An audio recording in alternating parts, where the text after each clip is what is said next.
Magandang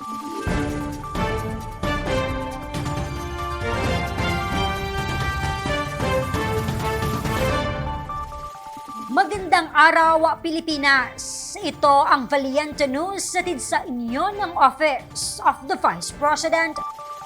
Libo-libong relief boxes ang ipinagkaloob ng OVP Disaster Operations Center sa lalawigan ng Quezon. Paraan ito ng tanggapan upang matugunan ang pangunahing pangangailangan ng mga kababayan nating apektado sa mga nagdaang kalamidad. Si Brian Latasa sa report. Sa pamamagitan ng OVP Disaster Operations Center, isang malawakang relief operations ang nilunsad ng tanggapan upang alalayan ang mga Pilipinong apektado ng kalamidad at sakuna tulad ng bagyo.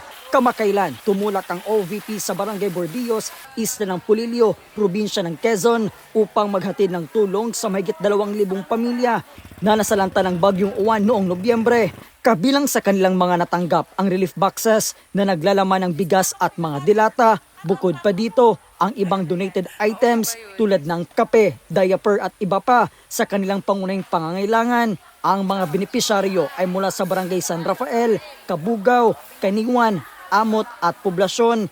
Ipinaabot naman ng tanggapan ng pangalawang Pangulo ang kanilang taus-pusong pasasalamat sa lahat ng kanilang mga naging katuwang upang patuloy na may parating sa mga Pilipino ang mga kinakailang serbisyo.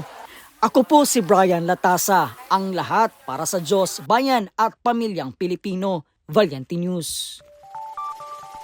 Marami pang mga balita ang dapat abangan dito lamang sa Valiente News. Ako si Claudette Loreto para sa makabuluhan, naninindigan at matapang na mga ulat at impormasyon. Maraming salamat.